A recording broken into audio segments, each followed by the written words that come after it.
ಮನೆಯಾಳ ಸರ್ಕಾರ ಇದು.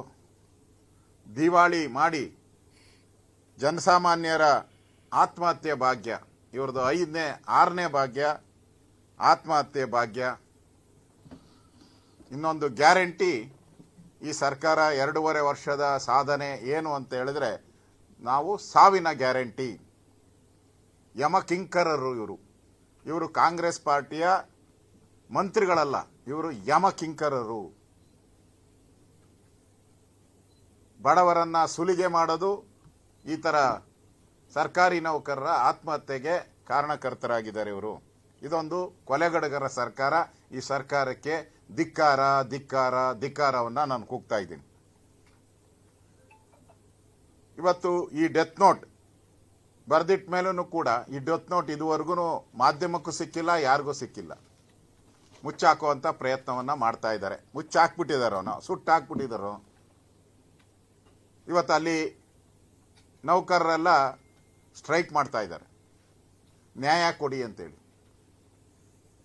ಅದರಿಂದ ನಾನು ಸತ್ಯ ಹೊರಗಡೆ ಬರಬೇಕಾದ್ರೆ ಬೇರೆ ಕೇಸ್ಗಳ ಥರ ಇದನ್ನು ಮುಚ್ಚಾಕ್ತಾರೆ. ಇದಕ್ಕೊಂದು SIT, ಇದಕ್ಕೊಂದು ಆಯೋಗ, ಮುಚ್ಚಾಕೋ ಆಯೋಗ, ಮುಚ್ಚಾಕೋ SIT ಮಾಡಿ ಇದನ್ನು ಮುಚ್ಚಾಕ್ತಾರೆ. ಯಾವ ರೀತಿ ಈಗ ತಮಿಳ್ನಾಡಲ್ಲಿ ಮೊನ್ನೆ ಕರೂರಲ್ಲಿ ಸುಮಾರು 50 ಜನ ಸತ್ರು. ಇವತ್ತು ಸುಪ್ರೀಂ ಕೋರ್ಟ್ ಅದನ್ನು CBI ತನಿಖೆ ಕೊಟ್ಟಿದೆ. ಅಲ್ಲೂ SIT ಮಾಡಿ ಆ ಸರ್ಕಾರ ಮುಚ್ಚಾಕಕ್ಕೆ ಪ್ರಯತ್ನ ಮಾಡಿತ್ತು. ಆದರೆ ಸುಪ್ರೀಂ ಕೋರ್ಟು ಇವತ್ತು ಅದನ್ನು CBI ತನಿಖೆ ಕೊಟ್ಟಿದ್ದಾರೆ. ನಾನು ಕೂಡ ಈ ಒಂದು ಆತ್ಮಹತ್ಯೆ CBI ತನಿಖೆ ಕೊಡಬೇಕು ಅಂತೇಳಿ ನಾನು BJP ವತಿಯಿಂದ ನಾನು ಆಗ್ರಹವನ್ನು ಮಾಡ್ತಾ ಇದ್ದೀನಿ, ವಿರೋಧ ಪಕ್ಷನ ಆಗ್ರಹವನ್ನು ಮಾಡ್ತಾ ಇದ್ದೀನಿ. ಈ ನೇಣಾಕಿರೋವಂಥ ಫೋಟೋನೂ ಇದೆ, ಅವರು ಅದನ್ನು ಮುಚ್ಚಿಟ್ಟಿದ್ರು, ಅದನ್ನು ತರಿಸಿದ್ರು, ಅವರು ಅದನ್ನು ಬಿಡುಗಡೆ ಮಾಡ್ತಾ ಇಲ್ಲ. ಫುಲ್ ಪೊಲೀಸು ಯಾಕೆ ಆತ್ಮಹತ್ಯೆ ಆಯಿತು ಅಂತ ಅಲರ್ಟ್ ಮಾಡಿ ಕಾರಣ ಏನು ಅಂತ ಓಡಾಡ್ತಾ ಇಲ್ಲ. ಇಡೀ ಪೊಲೀಸ್ ಇಲಾಖೆ ಮುಚ್ಚಾಕಕ್ಕೆ ಹೆಂಗೆ ಅಂತ ಇಡೀ ಪೊಲೀಸ್ ಇಲಾಖೆ ಓಡಾಡ್ತಾ ಇದೆ. ಅಲ್ಲಿನ ಮಂತ್ರಿಗಳು ಈಗಾಗಲೇ ಹಿಂದೆ ಒಂದು ಕೇಸ್ ಮುಚ್ಚಾಕಿದ್ದಾರೆ. BJP ಕಾರ್ಯಕರ್ತನ ಕೊಲೆ ಆದಾಗ ಅವ್ರ ಮನೆಗೆ ಹೋಗಿ ಅದನ್ನು ಮುಚ್ಚಾಕುವಂಥ ಕೆಲಸವನ್ನು ಮಾಡಿದ್ದಾರೆ. ಇದನ್ನು ಹಂಗೆ ಒಂದ್ಸರಿ ಅಭ್ಯಾಸ ಆಗಿದೆಯಲ್ಲ, ಇದನ್ನು ಹಂಗೆ ಮುಚ್ಚಾಕುವಂಥ ಪ್ರಯತ್ನವನ್ನು ಮಾಡ್ತಾರೆ. ಅದರಿಂದ ಇದು CBI ತನಿಖೆ ಆಗಬೇಕು ಅನ್ನೋದು ನಮ್ಮ ಬೇಡಿಕೆಯನ್ನು ನಾನು ಇಡ್ತಾ ಇದ್ದೀನಿ. ನಾನು ಹೇಳ್ತಾ ಇದ್ದೀನಿ, ಈ ಸರ್ಕಾರ 2.5 ವರ್ಷದಲ್ಲಿ ಯಾವುದೇ ನಿಗಮಗಳಿಗೆ, SC/ST ನಿಗಮ, ವಾಲ್ಮೀಕಿ ನಿಗಮ, ಈ ಥರ ಸುಮಾರು 50-60 ನಿಗಮಗಳಿದೆ. ಸುಮಾರು 1800 ಕೋಟಿ ಕೊಡಬೇಕಾಯಿತು ನಿಗಮಕ್ಕೆ. ಈ ಸರ್ಕಾರ 1800 crores ಕೊಡಬೇಕಾಯಿತು. ಕೊಟ್ಟಿರೋದು 300 ಕೋಟಿ ಮಾತ್ರ. ಆ ನಿಗಮದಿಂದ ಸಾಲ ಕೊಡಬೇಕಾಯಿತು, ಸಲಕರಣೆಗಳನ್ನು ಕೊಡಬೇಕಾಗಿತ್ತು. ಇಸ್ತ್ರಿ ಮಾಡೋರು ಇರ್ಬೋದು, ತಳ್ಳೋ ಗಾಡಿಯವರು ಇರ್ಬೋದು, ಇವ್ರಿಗೆ ಸಹಾಯನ ಇಡಬೇಕಾಯಿತು. ಕೊಟ್ಟೇ ಇಲ್ಲ. ಸರ್ಕಾರ ಪಾಪರಾಗಿದೆ ಅಂತ ಇದಕ್ಕಿಂತ ಉದಾಹರಣೆಗಳನ್ನು ನಾವು ನೂರಾರು ಉದಾಹರಣೆಗಳನ್ನು ಇವತ್ತು ನಾವು ನೋಡ್ತಾ ಇದ್ದೀರಿ. ಸಂಬಳ ಕೊಡೋಕ್ಕೆ ಇಲ್ಲಿ ಜಯನಗರದಲ್ಲಿ ಒಂದು ಆಸ್ಪತ್ರೆ ಇದೆ, ನಿಮ್ಮ ಯೂನಿವರ್ಸಿಟಿ ಯಾವುದು, ಅಲ್ಲಿ 2 ತಿಂಗಳಿಗೊಂದ್ಸರಿ ಸಂಬಳ ಕೊಡ್ತಾರೆ ಡಾಕ್ಟ್ರಿಗೆ. ಅದೊಂದು ಬೋರ್ಡ್, ಅದು 2 ತಿಂಗಳಿಗೊಂದ್ಸರಿ ಸಂಬಳ ಕೊಡ್ತಾರೆ. ಎಲ್ಲ ಬೋರ್ಡ್ಗಳು ಏನಿದೆ ಅಂದರೆ ಇಲಾಖೆಗೆ ಬರದೇ ಇರೋವಂಥದ್ದು ಸ್ವತಂತ್ರ ನಿಗಮಗಳು, ಆರೋಗ್ಯ ನಿಗಮಗಳೇನಿದೆ ಅದಕ್ಕೇನಂತಾರೆ ಇವನು, ಆ ಥರದವಕ್ಕೆಲ್ಲನೂ ನನಗೆ ಡಾಕ್ಟ್ರೇ ಬಂದು ಅಟಾನಮಸ್ ಆರೋಗ್ಯ ಸಂಸ್ಥೆಗಳೇನಿದೆ ಅಲ್ಲಿ ಡಾಕ್ಟ್ರುಗಳಿಗೆ 2 ತಿಂಗಳಿಗೊಂದ್ಸರಿ ಸಂಬಳ ಕೊಡ್ತಾರೆ. 3 ತಿಂಗಳು, ಈ ಥರ 3 ತಿಂಗಳಿಗೊಂದ್ಸರಿ ಸಂಬಳ ಕೊಡ್ತಾರೆ. ಇದೊಂದು ಪಾಪರ ಔಟಿದೆ ಸರ್ಕಾರ. ಇವ್ರ ಹತ್ರ ಹಣ ಇಲ್ಲ, ಆದರೆ ಅಧಿಕಾರಕ್ಕೆ ಮಾತ್ರ ನಾ ಮುಂದು ನೀ ಮುಂದು, ಅಧಿಕಾರಕ್ಕೆ ಮಾತ್ರ ನಾ ಮುಂದು ನೀ ಮುಂದು. ಮನೆಯಾಳ ಸರ್ಕಾರ ಇದು. ದಿವಾಳಿ ಮಾಡಿ ಜನಸಾಮಾನ್ಯರ ಆತ್ಮಹತ್ಯೆ ಭಾಗ್ಯ, ಇವ್ರದ್ದು 5ನೇ 6ನೇ ಭಾಗ್ಯ ಆತ್ಮಹತ್ಯೆ ಭಾಗ್ಯ. ಇನ್ನೊಂದು ಗ್ಯಾರಂಟಿ, ಈ ಸರ್ಕಾರ 2.5 ವರ್ಷದ ಸಾಧನೆ ಏನು ಅಂತ ಹೇಳಿದ್ರೆ ನಾವು ಸಾವಿನ ಗ್ಯಾರಂಟಿ. ಯಮಕಿಂಕರರು ಇವರು ಕಾಂಗ್ರೆಸ್ ಪಾರ್ಟಿಯ ಮಂತ್ರಿಗಳಲ್ಲ, ಇವರು ಯಮಕಿಂಕರರು.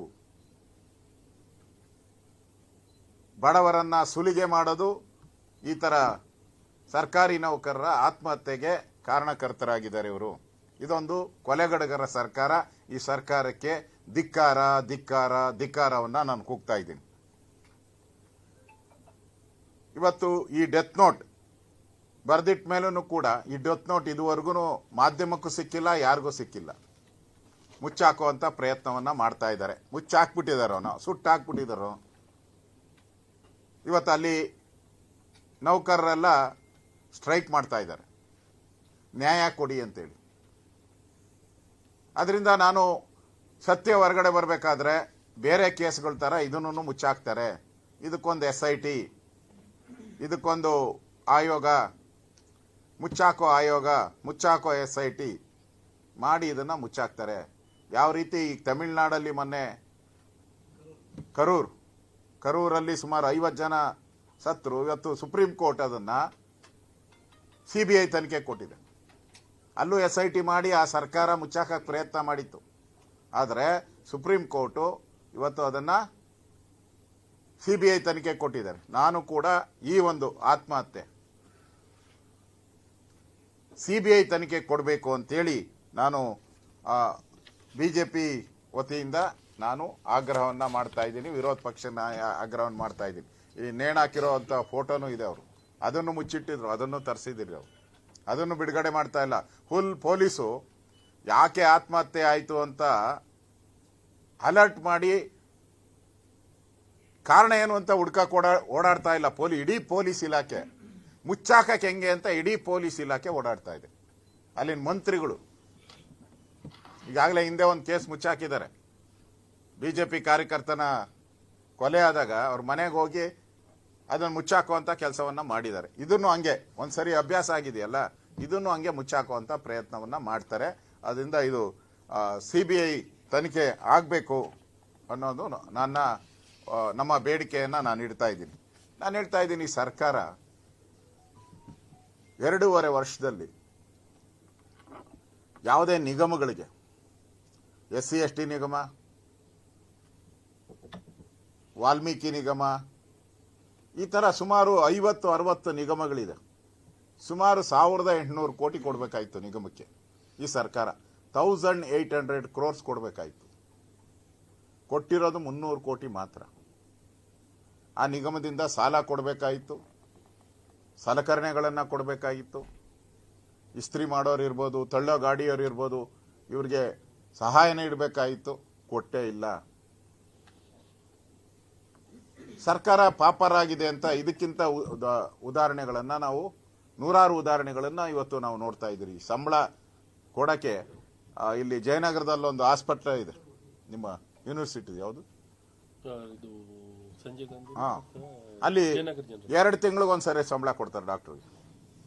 ಅದೊಂದು ಬೋರ್ಡ್, ಅದು 2 ತಿಂಗಳಿಗೊಂದ್ಸರಿ ಸಂಬಳ ಕೊಡ್ತಾರೆ. ಎಲ್ಲ ಬೋರ್ಡ್ಗಳು ಏನಿದೆ ಅಂದ್ರೆ ಇಲಾಖೆಗೆ ಬರದೇ ಇರೋಂಥದ್ದು ಸ್ವತಂತ್ರ ನಿಗಮಗಳ, ಆರೋಗ್ಯ ನಿಗಮಗಳೇನಿದೆ ಅದಕ್ಕೇನಂತಾರೆ ಇವನು, ಆ ಥರದಕ್ಕೆಲ್ಲನೂ ನನಗೆ ಡಾಕ್ಟ್ರೇ ಬಂದು ಅಟಾನಮಸ್ ಆರೋಗ್ಯ ಸಂಸ್ಥೆಗಳೇನಿದೆ ಅಲ್ಲಿ ಡಾಕ್ಟರ್ಗಳಿಗೆ 2 ತಿಂಗಳಿಗೊಂದ್ಸರಿ ಸಂಬಳ ಕೊಡ್ತಾರೆ. 3 ತಿಂಗಳು, ಈ ಥರ 3 ತಿಂಗಳಿಗೊಂದ್ಸರಿ ಸಂಬಳ ಕೊಡ್ತಾರೆ. ಇದೊಂದು ಪಾಪರಾಗ್ಬಿಟ್ಟಿದೆ ಸರ್ಕಾರ. ಇವ್ರ ಹತ್ರ ಹಣ ಇಲ್ಲ, ಆದರೆ ಅಧಿಕಾರಕ್ಕೆ ಮಾತ್ರ ನಾ ಮುಂದು ನೀ ಮುಂದು, ಅಧಿಕಾರಕ್ಕೆ ಮಾತ್ರ ನಾ ಮುಂದು ನೀ ಮುಂದು. ಹೆಚ್ಚಿನ ವಿಡಿಯೋಗಳಿಗೆ ಪ್ರತಿಧ್ವನಿ ಯೂಟ್ಯೂಬ್ ಚಾನೆಲ್ ಸಬ್ಸ್ಕ್ರೈಬ್ ಮಾಡಿ, ಬೆಲ್ ಐಕಾನ್ ಕ್ಲಿಕ್ ಮಾಡಿ.